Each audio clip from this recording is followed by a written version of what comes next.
ఓం సాయిరామ్. బాబా భక్తులందరికీ కూడా నమస్కారం అండి. అందరూ కూడా సుఖంగా సంతోషంగా ఎప్పుడూ కూడా ఆనందంగా ఉండాలి అని చెప్పి ఆ బాబాగారి తరపున నేను కూడా మనస్ఫూర్తిగా కోరుకుంటున్నాను.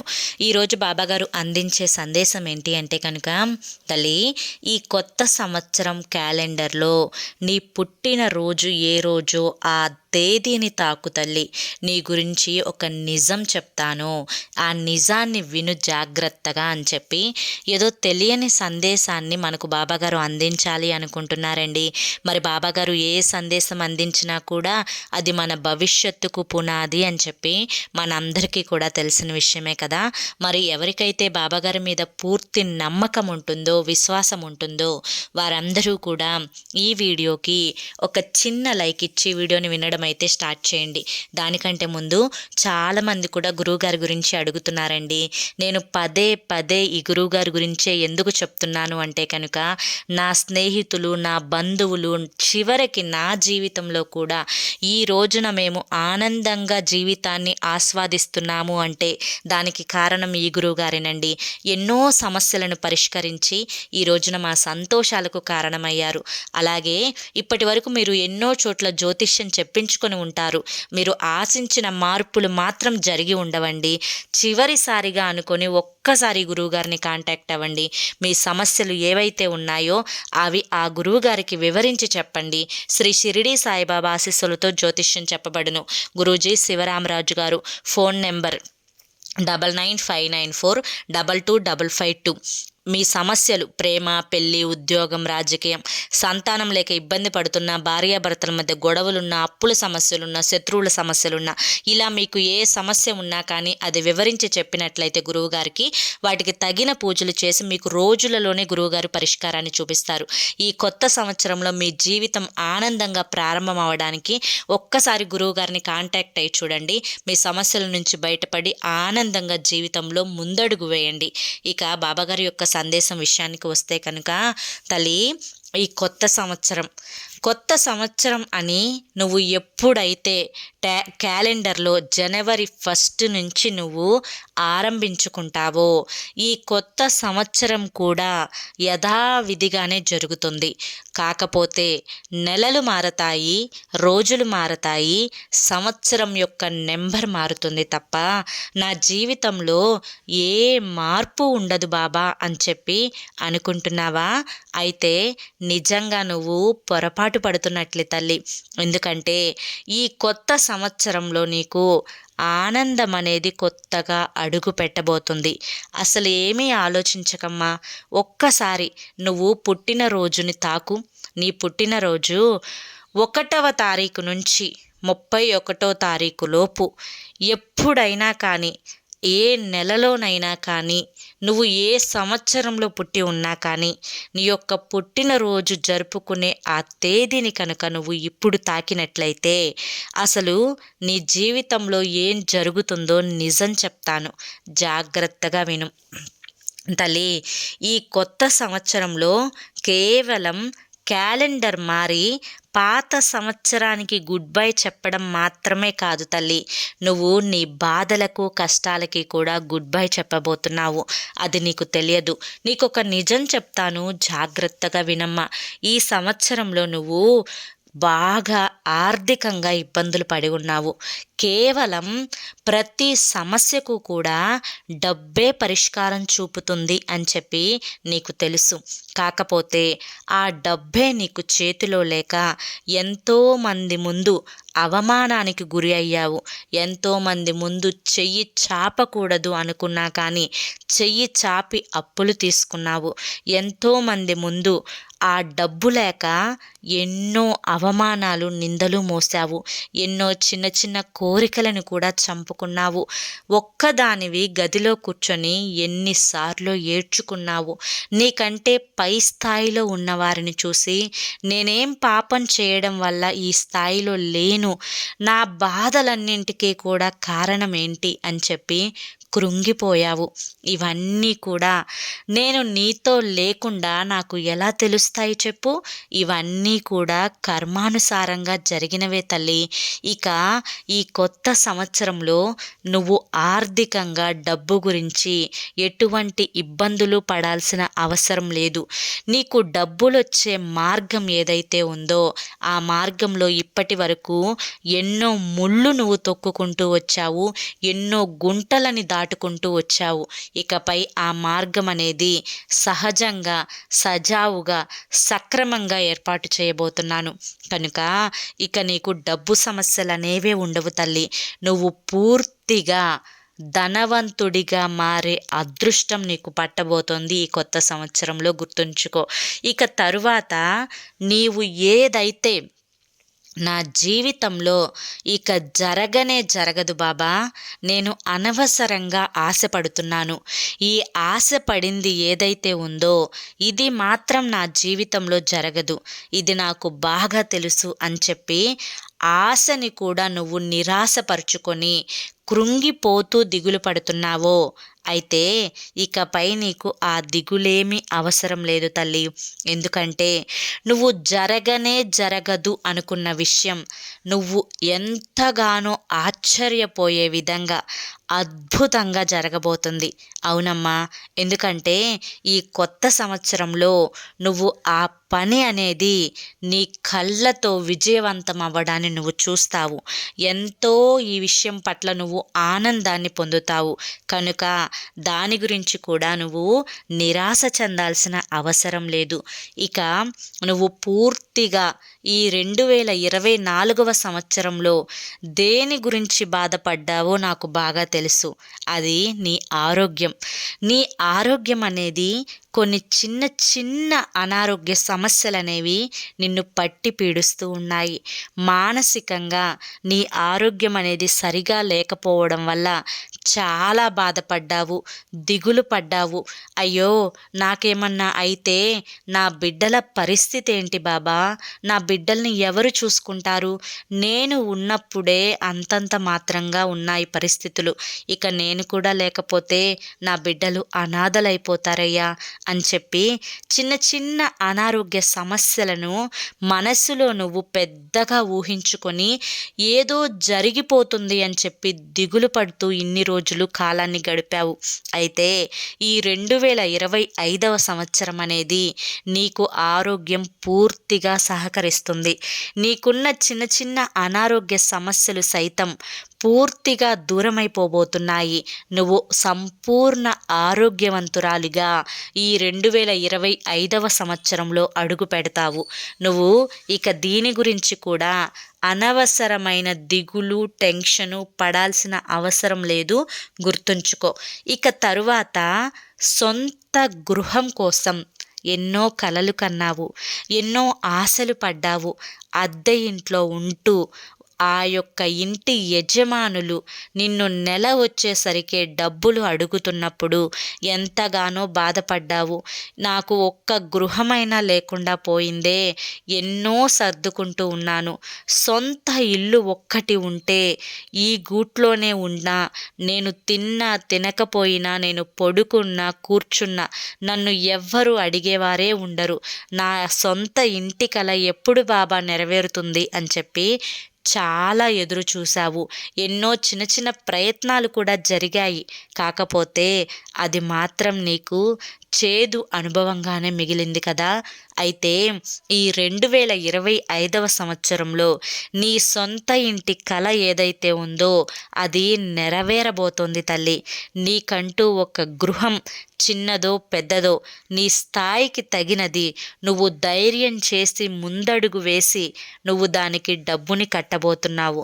ఆ డబ్బు గురించి కూడా నీకు ఆలోచన వద్దమ్మా, ఎందుకంటే నేను నీకు దారిని చూపిస్తాను. ఇక సొంత ఇంట్లోనే నువ్వు ఈ గృహ ప్రవేశం ఏదైతే ఉందో అది నువ్వు 2025వ సంవత్సరంలో చాలా చాలా గర్వంగా జరుపుకుంటావు, గుర్తుంచుకో. ఇక నీ బిడ్డల భవిష్యత్తు గురించి చాలా ఆందోళన పడుతున్నావు. చాలా దిగులు కూడా పడుతూ ఉన్నావు. ఎన్నెన్నో ప్రయత్నాలు బిడ్డల కోసం, ఎన్నో నిద్రలేని రాత్రులు, ఎన్నో ఆలోచనలు, మనసుని అతలాకుతలం చేసేసుకుంటున్నావు. అంత బాధపడాల్సిన అవసరం ఏముంది తల్లి? ఎందుకు ఇంత కన్నీరు బిడ్డల కోసం? ఆ బిడ్డల భవిష్యత్తుకు ఏమవుతుంది? ఏది కాదు. ఎందుకంటే బిడ్డల భవిష్యత్తుని బంగారంలాగా మార్చే ఆ యొక్క పనిని నేను తీసుకున్నాను. ఎందుకంటే నీవు పడుతున్న కష్టాలు ఏవి కూడా బిడ్డలు పడరమ్మా. బిడ్డల భవిష్యత్తు బంగారంలా ఉండబోతుంది. ఇప్పుడు నువ్వు దేని గురించైనా బిడ్డల కోసం ఆలోచన ఉంది అంటే వారికి మంచి చెడు మధ్య వ్యత్యాసాన్ని చెప్పడం, అంతేకాకుండా ఎవరు ఎలా వాడుకుంటారో, ఎవరు మంచివారో, ఎవరు తెలివిగా పనులను గడిపించుకోవడానికి ప్రయత్నిస్తూ ఉంటారో వారి యొక్క మనస్తత్వం ఎలా ఉంటుందో, అదేవిధంగా చదువు యొక్క విలువ, ఉద్యోగం యొక్క గొప్పతనం, మంచి చెడు, కష్టం నష్టం, దుఃఖం సుఖం అన్ని అనుభవాలను పిల్లలకు నువ్వు తప్పకుండా నేర్పించి తీరాలి. నువ్వు చేస్తున్న తప్పు ఏంటి అంటే కనుక, నేను పడుతున్న కష్టాలు పిల్లలు పడకూడదు, వారు ఏది అడిగినా కానీ వారి కళ్ళ ముందు ఉంచాలి, నేను బ్రతికున్నప్పుడు నా బిడ్డలని నేను గర్వంగా చూసుకోవాలి అనుకుంటూ ఉన్నావు. అది నీ తల్లి ప్రేమ తల్లి, దాన్ని నేను తప్పు పట్టను. ఎందుకంటే భూమి మీద ఉన్న ప్రతి తల్లి కూడా తమ బిడ్డల గురించి ఇంతే ఆలోచిస్తుంది. కానీ ఇక్కడ భవిష్యత్తులో వారు ఎదుర్కొనే సమస్యల దగ్గర తల్లి ఉండదు, వారు ఎదుర్కొనే అనుభవాల దగ్గర తల్లి ఉండదు. కనుక బిడ్డలకు కష్టం నష్టం దుఃఖం సుఖం, మనుషుల యొక్క మనస్తత్వాలు ఇవన్నీ కూడా వారికి చెప్పాలి, వారికి అనుభవం వచ్చేటట్లుగా చెప్పాలి. పిల్లలు అప్పుడే తెలివితేటలను పుంజుకుంటారు. కష్టం నష్టం తేడాలను గమనించుకొని భవిష్యత్తులో గొప్పగా ఎదగడానికి ఎలా ఉండాలో తెలుసుకుంటారు. కష్టం యొక్క ఆ బాధ తెలిసినప్పుడే సుఖం యొక్క విలువ కూడా తెలుస్తుంది. కనుక బిడ్డలకు ఇది తెలిసి తీరాలమ్మా.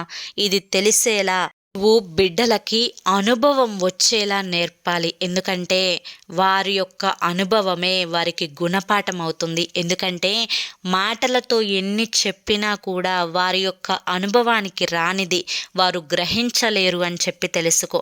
కనుక డబ్బు యొక్క విలువతో పాటు ప్రేమానురాగాల యొక్క గౌరవాన్ని, మనుషుల యొక్క మనస్తత్వాలను అన్నింటినీ కూడా తెలుపుతూ, మనుషుల మధ్య తేడాలని కూడా తెలుపుతూ అన్నీ కూడా తెలిసేలా పెంచే బాధ్యతను నువ్వు తీసుకో చాలు.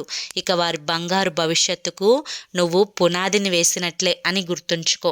కనుక ఈ 2025 సంవత్సరంలో బిడ్డల భవిష్యత్తు కోసం నువ్వేదన్నా చేసే ప్రయత్నం ఏదన్నా ఉంది అంటే కనుక ఆ ప్రయత్నం ఇదే కావాలి అని చెప్పి నువ్వు గుర్తుంచుకో. అర్థమైంది కదా? ఇక ఈ 2024 సంవత్సరంలో అంటే ఇప్పుడు వెళ్ళిపోతున్న ఈ పాత సంవత్సరంలో నువ్వు కోరుకున్న వ్యక్తి నీకు దక్కలేదు అని చెప్పి, నువ్వు కోరుకున్న వారు నీ మాట వినడం లేదు అని చెప్పి, నువ్వు ఇష్టపడిన వారు నిన్ను అంతగా ఇష్టపడడం లేదు అని చెప్పి, ఇలా ఎన్నో రకాలుగా నువ్వు నీ కోరుకున్న వ్యక్తి గురించి ఆలోచనలు చేశావు. కానీ కొన్నిసార్లు నీకు అవి సంతోషాలను ఇస్తే ఎక్కువగా నీకు బాధనే మిగిల్చాయి అని చెప్పాలి. ఎందుకంటే నువ్వు కోరుకున్న వారి దగ్గర నుంచి ఆశించినంత ప్రేమ అనేది నీకు అందలేదు, దక్కలేదు అనే చెప్పుకోవాలి. అయితే ఈ 2025 సంవత్సరంలో నువ్వు కోరుకున్న వ్యక్తి నుంచి నువ్వు ఆశించిన ప్రేమ అనేది ఖచ్చితంగా దక్కి తీరుతుంది తల్లి. ఇది నా మాట, నిజం చెప్తున్నాను. ఎందుకంటే ఇప్పటి వరకు నీ విలువ అనేది వారు తెలుసుకోకుండా ఎన్నెన్నో మాటల ద్వారా, చేష్టల ద్వారా నిన్ను చాలా బాధ పెట్టారు.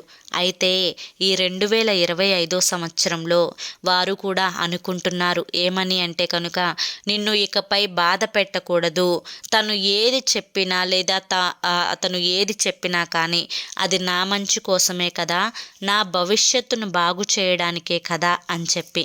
అయితే తను పూర్తిగా ఈ 2025 సంవత్సరంలో నిన్ను అర్థం చేసుకుంటారు.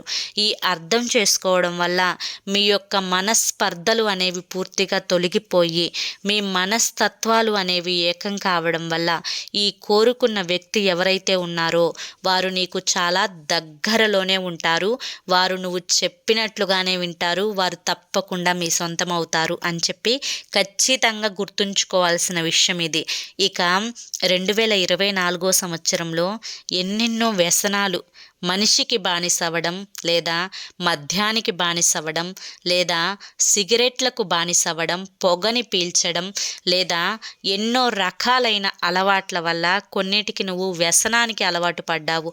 అవి చెడ్డవి అని చెప్పి ఎప్పటికప్పుడు నీకు అంతరాత్మ నీకు చెబుతూనే ఉంది.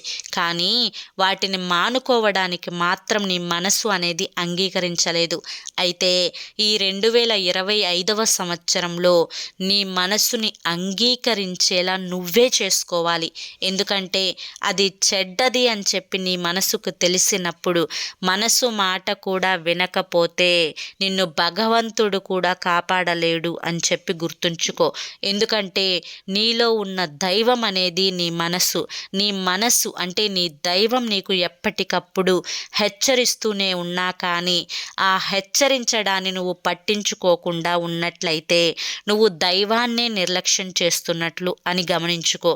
ఏ మనిషి అయితే దైవాన్ని నిర్లక్ష్యం చేస్తారో, ఏ మనిషి అయితే తాను పట్టిన కుందేలుకు 3 కాళ్ళు అని చెప్పి ఓటిరించి కొడతారో, ఏ మనిషి అయితే తాను తప్పు చేస్తున్నాను అని తెలిసినా కూడా పదే ఆ తప్పుని చేస్తూ ఉంటారో ఆ మనిషి కోరుకున్నవి ఏవి కూడా జరగవు తల్లి.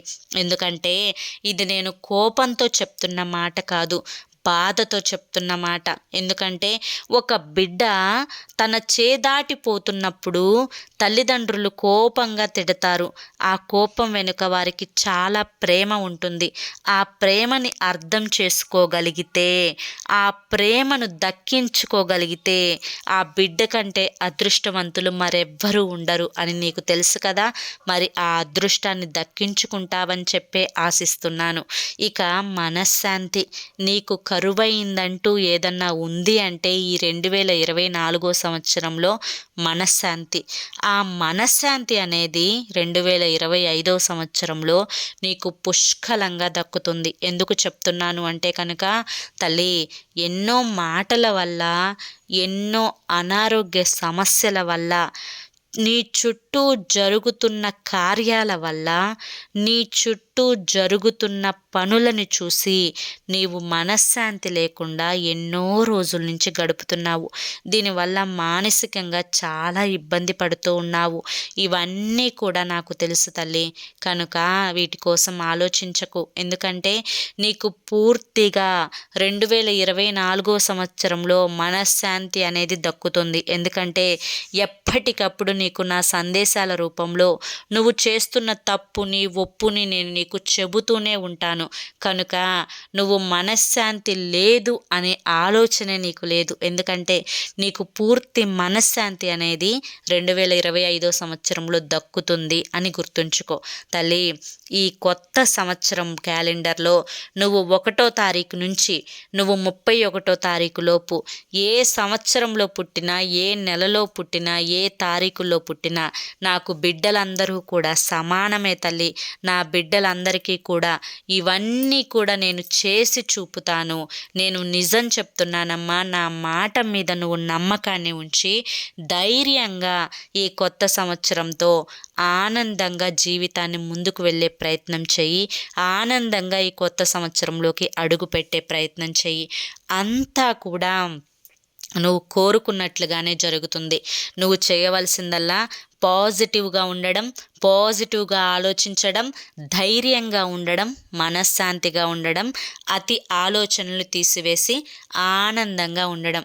అంతా నీ బాబా చూసుకుంటారు తల్లి, నీ తండ్రి చూసుకుంటారమ్మా, నా మీద నమ్మకం ఉంది కదూ అని చెప్పి ఈరోజు బాబాగారు మనకి చాలా చక్కటి సందేశాన్ని అందించారండి. మరి ఈ సందేశంలో ఎంతో గొప్ప ఆంతర్యం ఉంది కదా, మనందరికీ కూడా అది అర్థమైంది కదా. నేను అందరికీ అర్థమైంది అనుకుంటున్నానండి. ఈ వీడియో మీకు నచ్చింది అని కూడా అనుకుంటున్నాను. నచ్చింది అనిపిస్తే చూసి వెళ్ళే వాళ్ళు తప్పకుండా ఒక చిన్న లైక్ ఇవ్వండి. కింద కామెంట్ సెక్షన్లో ఓం సాయిరామ్ అని చెప్పి టైప్ చేయండి. మరి కొంతమంది బాబా భక్తులకు వీడియోని షేర్ చేయండి. మొదటిసారి సాయి పిలుపు ఛానల్లోకి వచ్చినట్లయితే మన ఛానల్ని సబ్స్క్రైబ్ చేసుకొని సపోర్ట్ చేయండి. మరి రేపు మరొక మంచి సందేశంతో తప్పకుండా కలుసుకుందాం. అంతవరకు కూడా బాబా ఆశీస్సులు అనేవి మీపై ఉండాలి అని చెప్పి మనస్ఫూర్తిగా కోరుకుంటూ సర్వేజన సుఖినో భవంతు. ఓం సాయిరామ్.